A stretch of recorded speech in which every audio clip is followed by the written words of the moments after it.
Welcome to episode 443 of the Barcelona podcast, brought to you by the Blue Wire Podcast Network. I'm Jen Hilton, and joining me again is Domagoj Kostanjšak. Domagoj, let's start off with the absolute best take I heard after yesterday's game. That awful El Clasico that we watched means that Spanish football is indeed dead. Barcelona and Real Madrid are both bad. So unfortunately for you and I and all the listeners, we actually care about Spanish football, so we have to talk about it. Now, the only solace for Spanish football not being dead is that match that Real Madrid played against Liverpool. But now that they've lost to Barcelona, well, that trumps all of that, and we don't have to worry about it. Oh, yeah, I mean, of course. Everyone knows that Spanish football is just Barça and Real Madrid. That's it. There's nothing else there. And La Liga is, anyway, just a two-horse race. It's a rubbish league. So why even talk about it? I'm not sure why I'm here anyway, then. Well, good question. Why are you here? I think one of the reasons why you in particular are here, Domagoj, is that I think after this match, what I want to do, the main idea would be, I want to try to answer why Madrid had all that possession and why Barca still had the better chances. Because I think there is this idea that, Barcelona were rubbish. That's why Real Madrid had so much more possession. Barcelona were missing players. But Madrid, yes, they had 0 shots on goal for the first time in a very long time. So there are a lot of little numbers and things that we're going to get through on the show to talk about. But I think most importantly, to go back to just the feelings of it, right? I think you and I are much more logical and analytical than others seem to be with, the emotions of this kind of match about Clasico. But I find that, I hate to do it, but I do say, looking at the expectations going into it, without Pedri, well, let's start it this way. Without Lewandowski and Dembele, I thought it was going to be rough to score a goal at all. But then without Pedri, I thought that it was going to be a Los Blancos bloodbath. I really did. I thought it'd be 2-0 or 3-0 without Pedri, or maybe 3-1 or 2-0, that kind of score, because Barcelona were not going to have any control in the match. Now, what I was correct about is that Barcelona, indeed, without Pedri, did not have any control over the match at all. But that said, there seemed to be a quote-unquote system in place. There seemed to be quote-unquote ideas in place. And to the point that 65% possession for Real Madrid and 35% for FC Barcelona is not merely individuals on Barca struggling to do X, Y, Z. Certainly, it's Real Madrid, their game plan working in a sense to have possession and working to turn Barcelona over in advantageous spots on the field. Sure, but that seems 35% to be much more on purpose, as if a low block was not something that Xavi and the team found themselves waking up into, and it was a shock to them. But that was essentially part of some kind of game plan. Yes, I would say that this is very much the means justify the ends type of game. So, it wasn't pretty. It wasn't what we're used to seeing from Barcelona, of course, and it sure wasn't easy. But even more importantly, it worked. So it's not often that Barca win games solely down to their defense. I mean, yes, in the Pep Guardiola days, we had this high press that was very, very important, very effective. So it did bring success, but I don't think it was like this, this digging deep, fighting and clawing the way back to victory. That's something. Well, I don't want to say it's new, but it's kind of surprising. But it's a good surprise. It was a good surprise. However, I've been thinking about what Xavi said after the game. That quote when he said that Real Madrid was still favorites for the Copa. I know this could be just one of those things, one of those cliche things to say. Coaches kind of do it all the time when they just before or after the game they kind of they show respect to the other team, right? It's sort of something of an unwritten rule of sorts. Although to be completely fair, Carlo Ancelotti had different ideas after the game, saying that Barca were lucky, or I'm not sure what exactly. But that's a different story. The point I'm trying to make is that I genuinely believe Xavi meant what he said last night. I'm aware that it could have a negative psychological impact on the team, but it also serves as some sort of a warning, I would say. If we go into the second leg, or even the La Liga Clásico, for example, playing like this, we're more than likely to kind of just still lose the games. Now, I know people will say, well, it's a very hot topic. I know they will say, well, it's good to celebrate those wins. It's good when Barcelona can play badly and still win. And yes, I do agree with that. We dug deep, we kept fighting, we clawed our way back. But I'm certain Xavi would rather, I'm sure that he would rather have been in Real shoes last night, disregarding the result, of course. Just being able to play the way they play. So he would rather be the one attacking, controlling the ball, pressing high. than just be cooped up in his penalty box and weathering the storm for almost 90 minutes. The reason being, this can work as a one-off. It can work even occasionally throughout the season, a couple of times, but it's a very unstable, unsustainable, and I would say sub-optimized way to win. Barca always want to be the protagonist, right? They need to be the protagonist, because that's not only the best way to kind of score, but it's also the best way to prevent the opposition from scoring. People often tell me, well, it's risky to play out of the back, or it's risky to just press high all the time. And yes, it is kind of risky, but in my mind, the riskiest play Barca can make is to adopt those uncomfortable styles and bank on stopping the opposition rather than imposing themselves. To me, that's kind of the biggest risk you can take. When you don't play to your strengths, when you don't play, when you don't you're the one adapting to the others, and when you're the one weathering the storm for 90 minutes. This is a great one-off result, don't get me wrong, but if we go into the next leg playing like this again, regardless of the way the Real Madrid are playing, which is rubbish as well, let alone if we continue scrapping wins for the rest of the season, I feel like this could prove to be a bit too much. So yes, I am happy for the win, but not happy with the means of getting there, which is the general consensus, I guess. If those means cannot persist longer than a single game or maybe a couple of games across a full season, there will always be games where it just won't be your day or your night. And if you can win those games, that's what they say, that those games win you the titles. That's true, but if it's a common theme and you're kind of hoping to survive a whole season or even just week upon week, winning like that, you sadly got another thing coming, I feel. Well, I think that I think you got a lot of things right there, and I also think that it is disappointing and almost frightening. One of the themes after talking last week, especially after the Maria match, that if the depth of your system is such a drop off that by not having, and not even Lewandowski, by not having Dembele and not having Pedri, if the absence of two players means that your entire system falls off a cliff, it's one thing to say that Pedri and Dembele, they're probably top 5 in their positions and their jobs and their roles, not necessarily saying, Pedri of all the attacking midfielders or high right interiors in the world, he's top 5 or whatever, but saying that in the role and position and job that they're given, they are large reasons why Barcelona are leading La Liga. Numerically, the goals that they score, the chances that they create, the expected assists, expected goals, all those things that those two deliver to FC Barcelona. Then, of course, Lewandowski, the 15 goals that he scores is very helpful as well. So without those three, that your entire, again, system, game plan, whatever you want, it all falls apart without those three. That is a concern, and that continues to be a major concern, right? And I think I want to start with the positive because we're going to put a pin in that, right? And the negative for Barcelona, because I didn't do Raphinha, I didn't do Ferran Torres in my 5 headlines yesterday, so we're gonna circle back to them at the end. But let's start with, again, what I think Barcelona did well, because to that point, while Barcelona were not great, I agree, they were they were trash. They were dumpster fire themselves in that match. I mean, they were sloppy. They were not putting combinations together. They were giving Real Madrid rather the ball back in their own half of the field, which is something that I think, look at the last 2-3 seasons, if they had done that, they would have certainly been the victim of a few goals there. But fortunately for them, this one's simple, no analytics needed. Ron Araujo absolutely frustrated Vinicius Jr. I think a big thing to me was personality, is that as Vinny Jr. got more and more frustrated, he picks up that yellow that probably should have been in red on Frankie de Jong.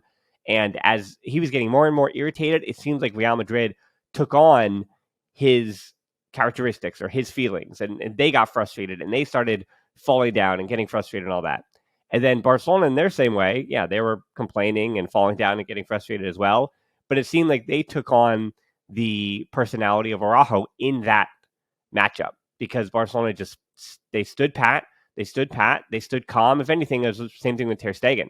They kind of took on what Ter Stegen was giving them, which was that he was solid, massive in the air. He didn't really have to do anything amazing. He didn't have any amazing save of that game, but that's because he was just so solid on the punch outs. There was no second opportunities. There was no 50-50 balls that were won in the penalty box. It was all just, punched out, cleared, figured out, and things like that. And even Balde, who was worse in the first half, worse earlier in El Clasico in the season, he was much more solid this time, doing the little things like, because he's so left foot reliant, he would turn on the ball to make sure he could clear with his left foot, got around it a few times. Koundé as well, bouncing back in a really good way from what was a little worrying spell at center back there, especially against Manchester United in the first leg, winds up figuring things out. And then Alonso, for as much as I drag Marcos Alonso, and for as much as he has not been good this season, this was arguably the best game of the year for him in a Barcelona jersey. I have the numbers here: 10 clearances, 8 headed clearances, 8 ball recoveries, 4 or 5 on his aerial duels. And, I think it was a question whether or not you start Eric Garcia or Alonso. I could have easily felt an argument for Eric Garcia because I think with him in tow, I think Barcelona take their 35% possession and it goes to 45%. But maybe that 0 on the scoreboard doesn't stay if it's Eric Garcia in a way that it was Alonso. Alonso is so important. I think most importantly for me, tactically, we talk about the Araujo Vini Jr. thing because I think that was the key to the game, certainly. Stop Araujo being on that right side and stopping him, hugely important. And it wasn't just Araujo, too. I'm going to give you the opportunity to talk about everybody because De Jong and Busquets were a huge part of that. And we can speak about that, after this as well.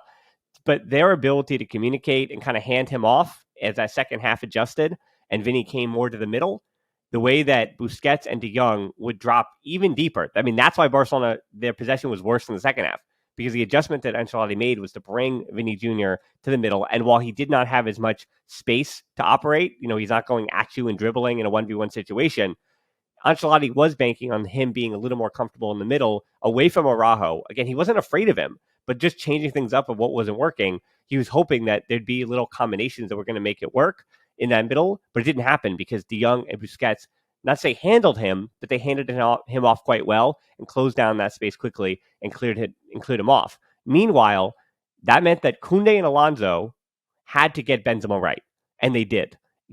I felt like nobody talked about Benzema after that game.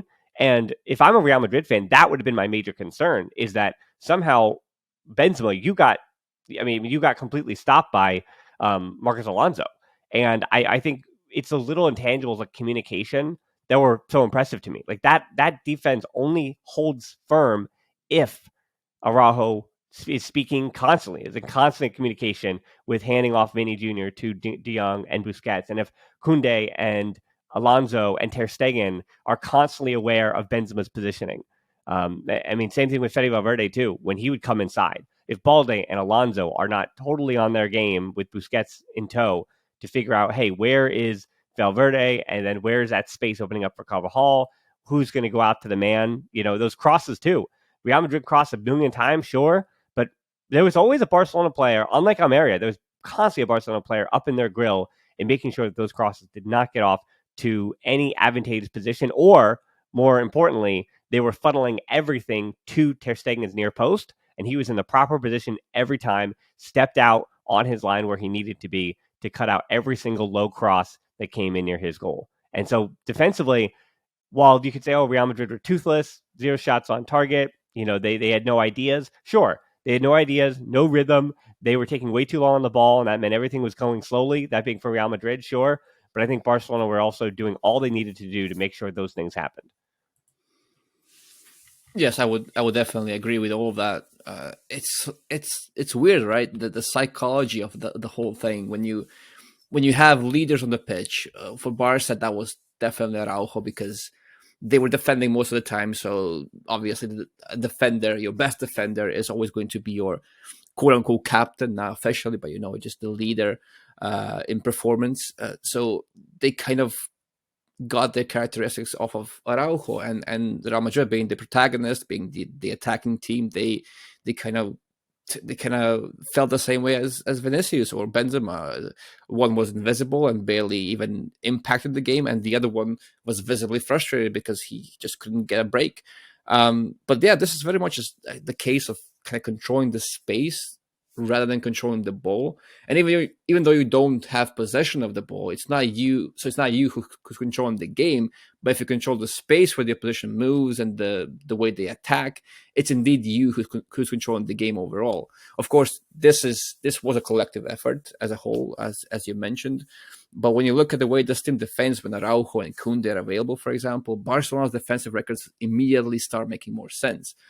And so I'm not trying to undermine Marcos Alonso, who, as you said, was immense, and Ter Stegen was also kind of the linchpin. He was our best man in possession as well.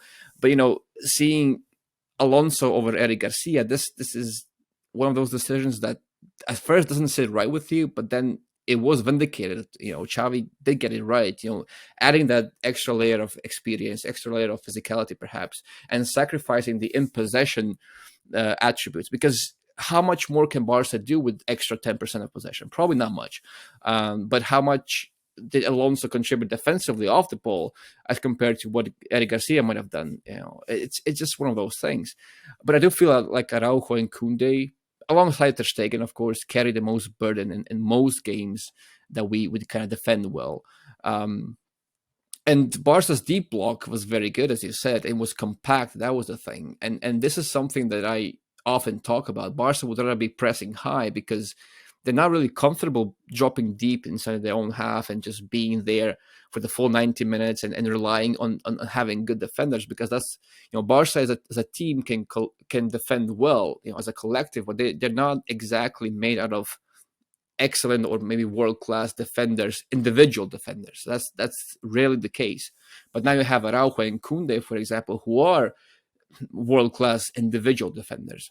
But, just being compact, that's the big thing, because that minimizes the flaws of players like Busquets or Alonso, because, when are they at the most vulnerable? When they have to cover huge stretches of the pitch.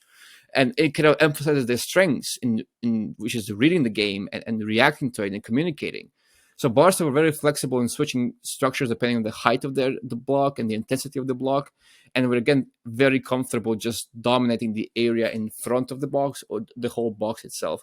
Koundé was first to every single ball in that box, whether that was an aerial ball or on the ground. It doesn't matter, because he was the first one to get it. We may have lacked intensity and cohesion on the ball, but out of possession, everyone seemed to be on the same page for most of the 90 minutes. And that's the impressive thing for me, just now losing that focus.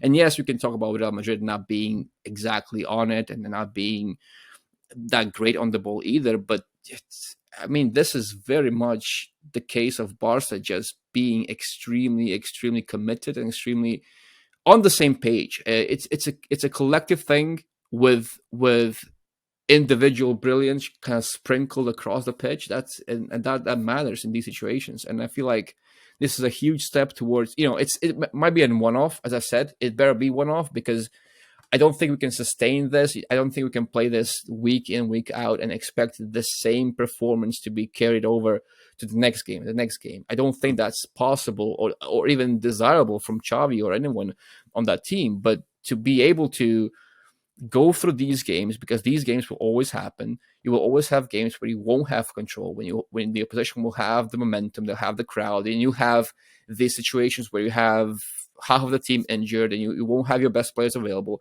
But in those nights, that's what matters, just digging deep and weathering the storm and being as a collective, compact unit. It just worked. And I'm not saying it should be practiced every week, because that's, it's the opposite of that. But when it does happen, and it should happen, rarely, but when it does happen, to be able to execute on it like this, it's a big positive in my book. Well, I feel like, again, another concern is that without Pedri, the press resistant nature, or we'll say the high press of Barcelona, was lacking. It was that Barcelona were having a hard time turning Real Madrid over in their third of the field. So if you're taking the high press, not even the possession, but if you're taking the high press aspect of Barca's game away from them and you're pinning them back in their own half, that is, again, not sustainable in any way. That said, with Luka Modric dropping it a bit deeper, he is a superb, still very elite at breaking through a press. So those passing combinations Toni Kroos was poor, and Barcelona were doing a similar thing to Toni Kroos that they wanted to do to Busquets, and that is basically take him out of the game by cutting off all the space that he had to pass or to deliver a final ball or to create anything. I mean, can you think of a pass or a ball that Toni Kroos had that was impactful in any way? Not really. He was just kind of recycling possession from side to side for Real Madrid and didn't have much of an impact on the game, other than, again, helping Luka Modric, who in the second half was dropping even deeper. Because I think that was also a big key to this game, too, where for Busquets, he was uncharacteristically poor on the ball, which is, again, why, I mean, this is the shocking number here, that in his entire career, 35% possession in an official match is Barca's lowest possession since Guardiola took over in 2008. 861 official matches. And if you're counting at home, that is Sergio Busquets' entire Barcelona first-team career since the last time that they had possession that low. So, I mean, that is an incredible number. And one of the reasons why, again, that happened is that I think Barcelona, especially in the first 5 minutes, were kind of punched in the mouth by the fact that Luka Modric was man-marking Busquets on their press, that being Real Madrid's press, and trying to turn and succeeding in turning Barcelona over quickly. But then because Busquets wasn't man-marking Modric in that setup, Modric should be the free man.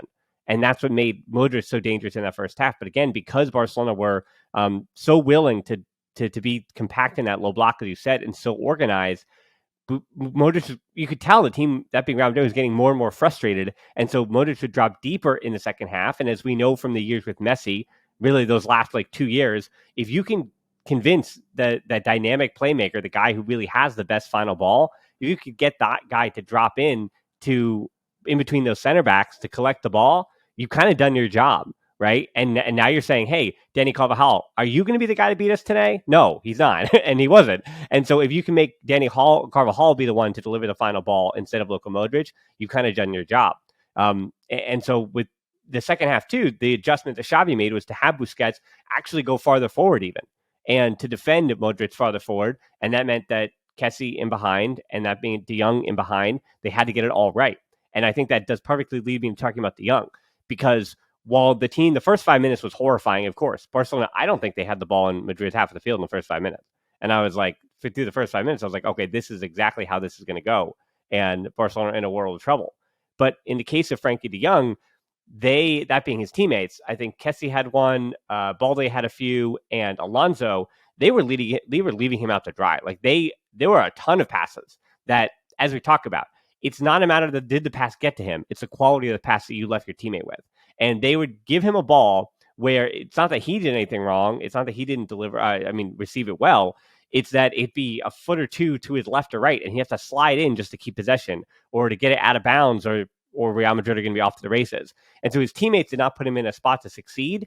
But once they, not say that they did, but once he seemed to settle down a little bit, once he was a little more comfortable receiving the ball from his teammates and things like that, it seemed like everything worked. And, I thought De Jong was my man of the match, as much as Araujo and Koundé. And I think to me, the defense was very collective. But for De Jong, I think Barcelona, they don't even have 35% possession without him. I think without De Jong, they have 20% possession or 22% possession because of how important he was in retaining possession yesterday. I mean, even the 3 ball recoveries, 3 interceptions, 3 of 3 of his tackles won. He was 2 of 2 successful on his dribbles, 2 of 3 on his accurate long balls. Like the rare opportunities and moments that Barcelona relieved any bit of pressure. I thought that, there were moments that Barcelona just had to take a breath and get out of their own half. And so often, so many times, that was only because of Frankie De Jong. And then a last note here, I said in the 5 headlines about Busquets, by the way. He now has more El Clásicos, 46, than Ramos and Messi. And he takes that being the record from Paco Gente of Real Madrid for having won 22 of them. So Busquets has been a part of more El Clásico wins than any other player in history. So as much as the last 2 seasons have really frustrated him in the twilight of his career, and again, we're now still seeing new things with him. It's like it's 2008 all over again, and Sergio Busquets and Barcelona don't have possession. But Busquets is, he's a legend of the club. There it is. I mean, yes. What else can you say? I mean, you can criticize him all you want. Everyone does, and most of the time nowadays, unfortunately, that's it's warranted. Busquets, as he's not the player that he used to be. We have to say that, but that doesn't take away from the whole legacy that he has. But yeah, that's I guess that's a topic for another time. But On the Barcelona in possession and Frankie de Jong, I think, well, it was always going to be difficult to keep the ball against this high press of Real Madrid. The crowd behind them, of course, you have these injuries and absences of certain players, and that just made it worse. Sorry, I can't speak. The double pivot of Kessié and Busquets also isn't really the ideal press resistant tool to begin with. But we did have some mechanisms to escape the press, mainly accessing the free men on the flanks, or just using Ferran Torres as this sort of a target man, or just a player to lay off the ball into space, through Ter Stegen, of course, in his long balls. The issue, of course, here is that Araujo isn't really the optimal progression tool here. And at times, I feel like Real Madrid kind of purposefully left him open and just let him go and run with the ball. And one thing about Araujo is that he has this running power, he has this athleticism, he has this progressiveness in him that he can actually do this quite well. But then it's kind of inevitable that he kind of passes himself into the abyss, sort of. He just makes that one mistake every so often, and Barca lose possession. And that meant that Vinicius was left all alone on the other side of the pitch because his marker, Araujo, was, bursting forward with the ball. So in that case, if Madrid can get the transitions right, if they can transition quickly enough upon recovering possession, you have this very dangerous situation on the other side of the pitch. And of course, Torres also had some issues in the game. I think the idea was to kind of lure Rudiger out. So if Torres drops, he pulls Rudiger out, and then Raphinha can kind of burst into that space, and Barca can play the ball over the top into Raphinha and into the open space behind Real Madrid's defensive line. But Torres was often very tightly marked and out-muscled in those duels, so that didn't really work. And Raphinha would often have to drop so deep. He was essentially a right wing-back of sorts. And when you're so deep, it's very difficult for you to be then this efficient, functioning outlet for your team. So it gets difficult to cover the entirety of the pitch, from defense to attack, and sustain the transition phase all by yourself. And then this is where we come to de Jong, actually. As you said, it wasn't really Raphinha who was this outlet, this best outlet that Barca had. It was actually de Jong, and to a certain extent, it was Balde too. Both of them are excellent at progressive running. We know that. And Real Madrid were actually not as compact, despite their intensity and despite their aggressiveness in pressing.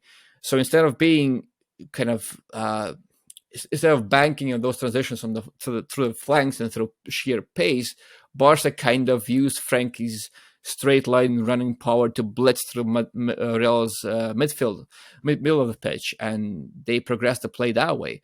So he was outstanding. I think he was good both on and off the ball, as you said. And I don't think it brought us control that much, but it gave us moments to hurt Real Madrid and gave us moments to kind of breathe. What I am more worried about is when we do have possession and we do kind of manage to find that calm and build up from the back and all that stuff, we get very sloppy and make unforced errors. This is what you mentioned as well, I guess. And it's one thing that those mistakes come from, I don't know, unbalanced structures that don't really connect well across the pitch. But that's not often the case under Xavi, I feel the structure is mostly solid and compact. And the fact is, we're missing 5-yard passes more often than not, and we're giving up possession cheaply. And this isn't really an isolated case, and it's not just an Araujo problem, for example. Yes, Real Madrid would leave him open and they were kind of trying to bank on him making that mistake, but it's not just him. It's players that you wouldn't really expect making those mistakes. As I said, it could be a bad day at the office, of course, but that day needs to remain exactly that, just one day, singular. So I'm kind of eager to see how Xavi fixes that, how he works on that, because of course he can tell players what to do and how to move and where to position themselves, but he's not really this puppet master that kind of pulls all the the levers in the back line, and he can't really control the players as much as he can give him. He can give him instructions, of course, but he's not exactly this this omnipotent power behind him that you know what I mean. So it's kind of the case of how does he instill calmness and kind of get their heads right back into it. This is where the Xavi, that the man manager, comes into play. It's not just Xavi, the coach, who will teach them the tactical nuances of the structure, who will teach them how to move and how to position themselves. It's also the Xavi, the man manager, who has to, be the voice to put them back into it and put their heads straight in a sense. Yeah, I think we definitely can always have a conversation about the individual over the system, right? Of the 24 times that Vinny Jr. lost the ball, some of those directly go to the individual brilliance of Araujo defending. And then again, some of those go to, as I spoke about, the system that Xavi did put in place. So Xavi does get some credit for having his ideas come to fruition by having his back line be in the right spots to take or to turn Vinny Jr. over. Again, also giving credit individually to Araujo. So that winds up being both of those things. And I think interesting thing about Gabi yesterday, Gabi individually, we always give him credit for, just being a complete lunatic, fouling, getting fouled, just kind of making that game what it was, right? If that game's going to be not even sloppy, but if that game's going to be the fight that it was, you could tell when we talk about personalities prevailing. Barcelona were like, okay, seems like Xavi's a little riled up, so we're all going to be that riled up, and we're all going to defend him and go crazy. But as much as it was like the individual thing that Gabi is going to be, I also thought it interesting that system-wise, Xavi put him as a more traditional winger in a 4-3-3 because to get out of that pressure, you can't have just another midfielder in the middle of the field, especially if they're going to high press. You need outlets. And I thought Gabi yesterday, not as a traditional winger, like because it was Balde who get forward, but to have Gabi kind of set up as a left winger in defending, that being in a 4-3-3 as opposed to completely in a low block or whatever, or 4-4-2.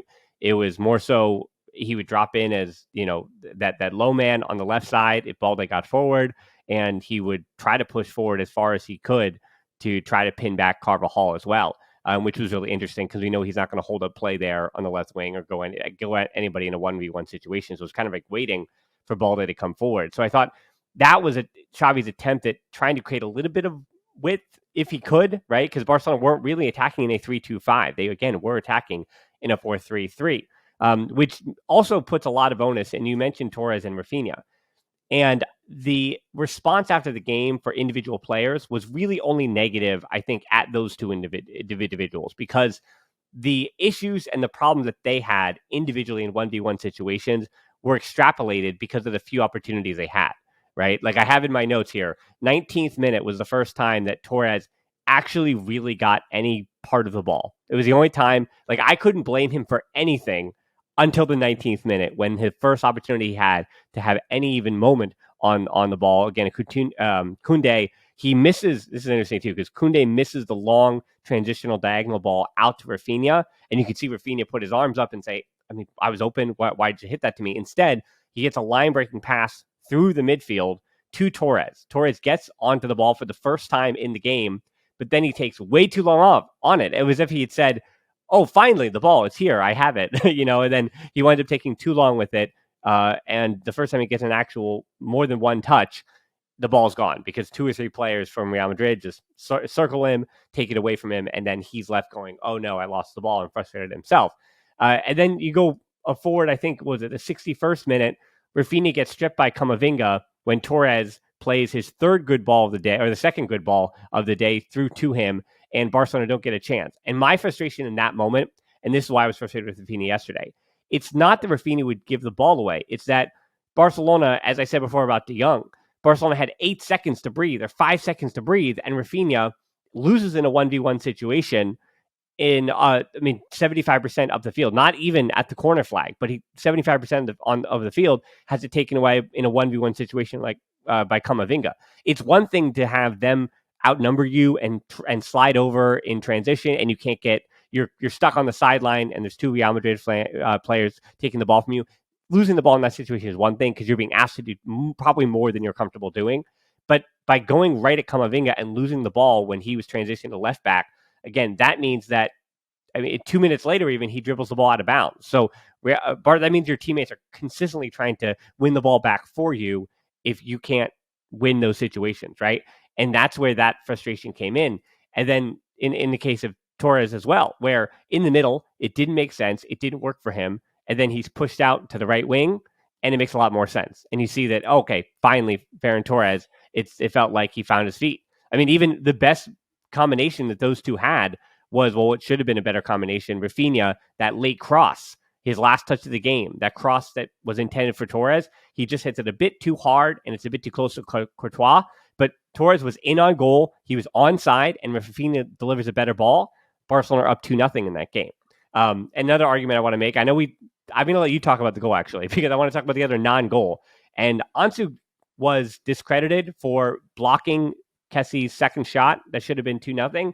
But I thought Ansu was actually pretty fine. I had no issues. People said, oh, throw on Angel Alahan or a younger player, Astanis Pedrola, because he could do on the left wing and open up that space and be dangerous. But no, again, late in that game, it was all about it being in that low block. It was all about defending for your life, and it was all about getting home with that 1-0. Yeah, if you scored a second goal, great. But it was all about taking that 1-0 into the second leg.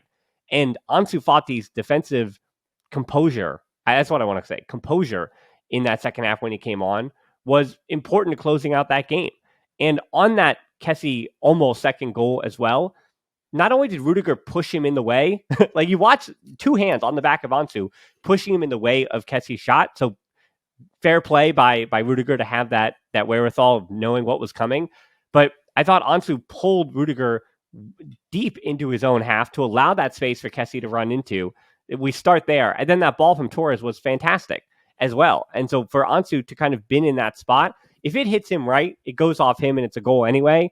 And again, if Rudiger doesn't push him, he was trying to set up at the near post, not at the far post where where the shot landed.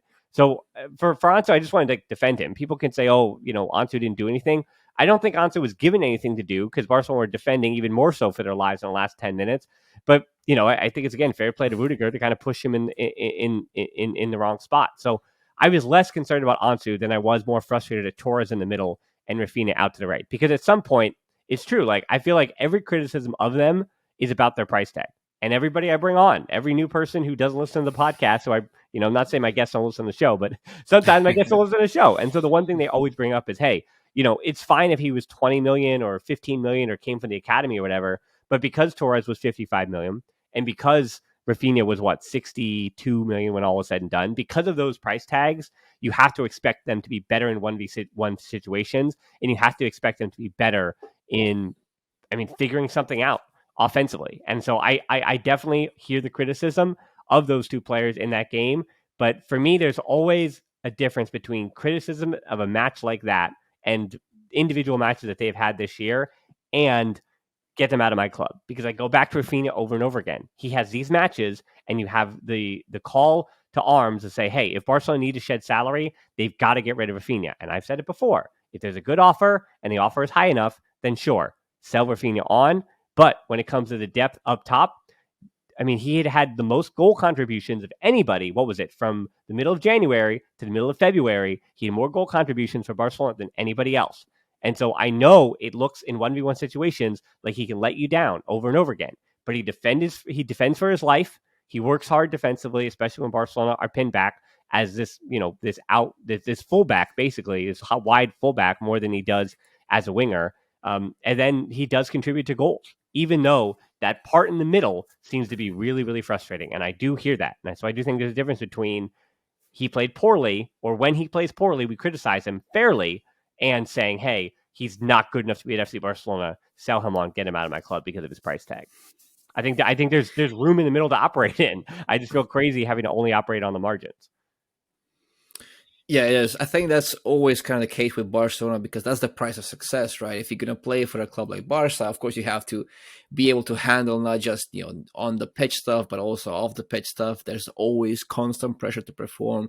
You always have to be at your very best because, quite frankly, even though Barca are kind of still down, they're not the force that they used to be, but it's still kind of the case that only a handful of players would be, at the required level to be this, the Barca icons and be the Barca players that we kind of expect to see in the squad, right? And Raphinha is very much a player who has the quality when used in the right environment. It's all about the environment because how you use a certain player matters a lot. You can see the way that Ferran Torres performs better on the left or on the right or down the middle, depending on the environment as well. I feel like that's a big thing, and this is also where kind of squad planning that comes into play, right? And because I've talked about this a lot in my reactionary piece on Barca football after the game. I feel like Xavi's initial idea was very different to the one we're seeing right now. So at the beginning you had this system that was adamant on having two natural wide wingers on the flanks who would provide width, who would provide pace and penetration. So as a result, Barca were very direct, very transition heavy. And then the recruitment process kind of followed that same line of thought. That's why you have the Raphinhas and the Ferran Torres even who can nudge the scouting in that same direction. But along came this box midfield system, and this isn't something that Xavi kind of just thought into existence all of a sudden. It's a tried and tested blueprint of some of the Europe's elite, if you will, like Arteta or Pep Guardiola. They all use it to a certain extent.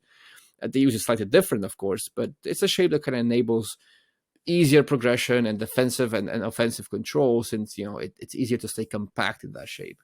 Mm-hmm. But it's also a good structure for Barca's strongest 11. I feel that 11 includes Pedri and Gavi and Dembele, for example, and Pedri and Gavi in particular in those interior roles, and initially one of them can be the false winger, of course, but then they drop in field.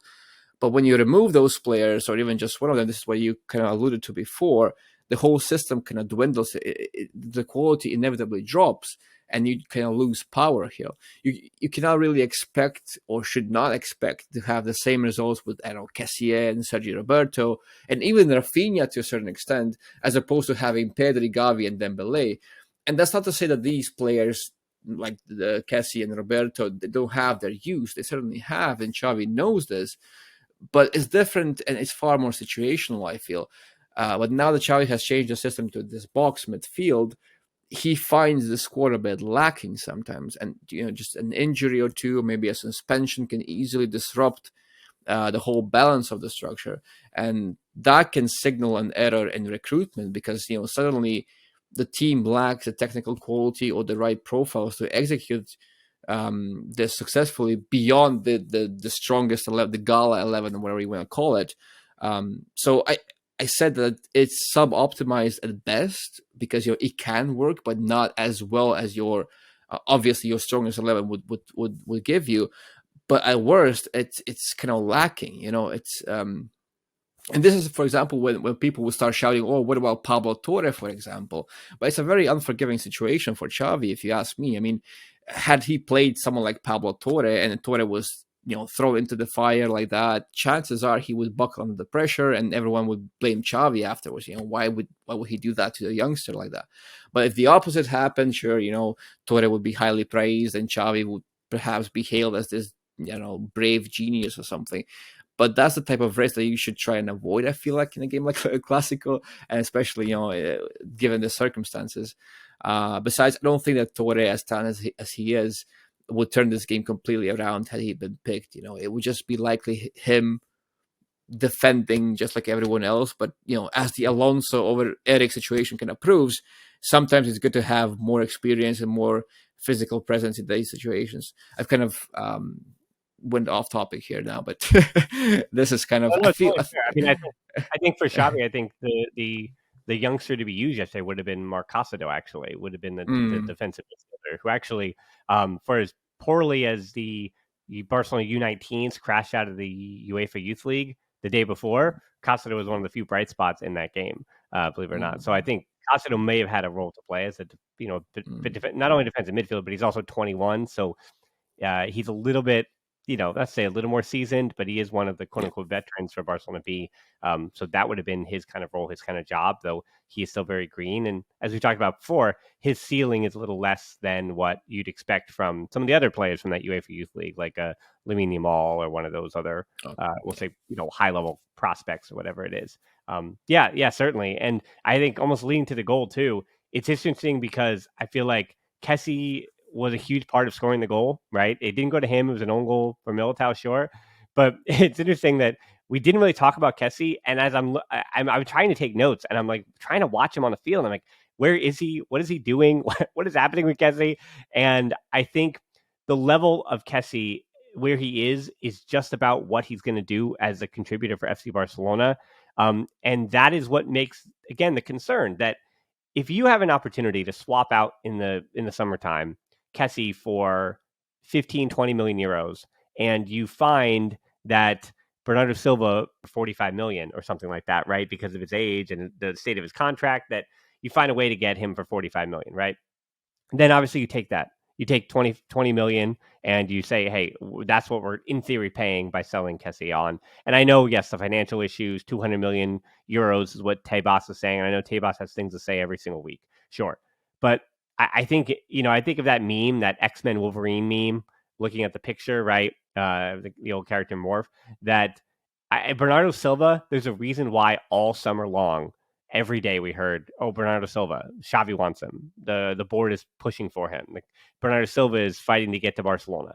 There's a reason why Bernardo Silva was the key, it seemed, to the summertime to complete the infinity gauntlet that Barcelona wanted with their transfer stuff.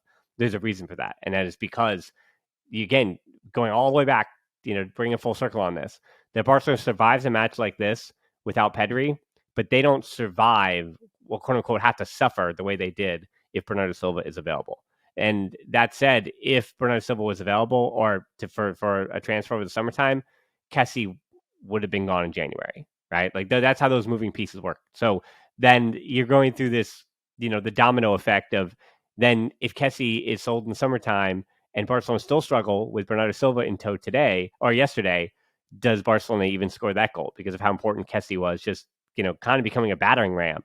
The minute Ferran Torres actually delivers a good ball, Kessié just kept on moving, and good on him to move like that. And I think Kessié, believe it or not, again, does the job that he was brought to Barcelona to do yesterday, this season. And unfortunately, that's not what Culés want to see. But that's also, again, to put a cap on the price tag stuff, the financial situation that Barcelona are in. They did have to task, Christensen as spoiled Culés with the free transfer idea, but Kessié was a free transfer who was brought in to kind of do the job that he did yesterday, and he did it to good effect. So, I think he winds up being a player that, perfectly encapsulates the position that Barcelona were in offensively yesterday. And again, does his job. And that 1-0 score makes a lot of sense when I look at his performance. Yeah, it does. I mean, Kessié is who he is, and what you see is what you get with Kessié, right? But I feel like even prior to his transfer, Barca was struggling very much with intensity and compactness and all that verticality and stuff. And I feel he was the type of player that you would put in to kind of plug those holes and kind of minimize the damage. And I think he does it pretty well. And the idea of Xavi kind of putting him next to Busquets, and then you have Busquets pushing up and following Modric all over the place, and the high press, sustaining the high press through Busquets as well. And then you have Kessié in the back kind of doing, damage control of some sorts. And he does it pretty well. He does that pretty well. And then he, on the opposite end, he's a true box-to-box kind of type of player where he can do his stuff in the back, and then also he can do his stuff out of in front as well. And I feel like in that regard, he is exactly what he's meant to be in this system. Not more, not less. Of course, sometimes, he struggles with ball control. You can see that he's not exactly the player that will ease your build-up phase. He's not a player that will kind of give you this immense progression tools either. But he's also not meant to be that. And in this system that we're seeing just now, he has his use, and his use is, as you said, somewhat different from what we're kind of expecting to see or used to seeing from Barcelona. But in games like this one, I feel like his presence, it does a lot of good, right? It doesn't really lend itself to us completely controlling the game on the ball, or maybe having this calm on the ball, even though the Serie A fans kept saying that he is that type of player too, that he can be secure in possession, that he doesn't lose the ball often. And granted, I've not really seen that side of him that much, but apparently it's also there. So maybe we just have to find a way to kind of get that out of him too. But at the moment, he has his use, a very specific use, and while it's not always pretty, it's not always in line with what we want to see potentially, long term at least. It helps. It helps, and I feel like it was a necessary evil. Is that the right thing to say about him? Maybe it is. For this Barca team to kind of get over some of the some of the biggest hurdles that they had to get over, which was in that off the ball phases where we were just lacking, we were just poor. We had no defensive awareness whatsoever. No smell of danger, so to speak. And De Jong was particularly guilty of that as well. And he's making strides. He's making improvements in that aspect. But Barca were always a team that didn't really have players who were defenders first, right? I talked about this a while back, where you have this team full of technically brilliant players who will give you everything in possession, and a team whose players actually shine when they're in possession of the ball, but they didn't have players who were defenders first and who could smell danger and who could put out the fire, even before it starts, so to speak. So I feel like Kessié, in that sense, he can be that player. He's not always the perfect defender either, I guess, but no one is, apart from Araujo, apparently. But for what he is and what he's bringing to the team right now, I feel like he's still doing his job, and that's for the short term at least. It should be enough. Well, I think we've done more than enough on El Clasico this first leg, and with 35% possession. I felt like Domagoj had handled a little bit more than 35% possession in this game, or in this podcast. So where can people find your Substack? Maybe plug that today. It's called Barca Football. Just type that in Google. I think that's the best way to find it. You can also check on my Twitter profile. I have it pinned or somewhere on my profile. I'm not sure. Should be in the description. Yeah, it is in the description. So yeah, just follow that. Yeah, me oh my. It's also in the show notes. So just go down the show notes and click on that and follow along with his Substack. And then you can follow us on Twitter and Instagram as well at the Barcelona Pod, at Hilton D13 for me, closed Facebook group, TikTok. Patreon is how we keep making the shows. You can also listen to these without the ads over there on Patreon. And then the Barcelona podcast on YouTube as well, a huge part of the content that's put out there, including those 5 headlines. So if you wind up wanting to hear some repeat stuff between the 5 headlines and the podcast, of course, you could do both of those. And I've even kind of beefed up some of the images as well. And those stats that I mentioned, I even put those in visual form there on the YouTube channel. So most importantly, though, thanks so much for listening to the show. Until next time, we'll talk to you soon. Force Barca.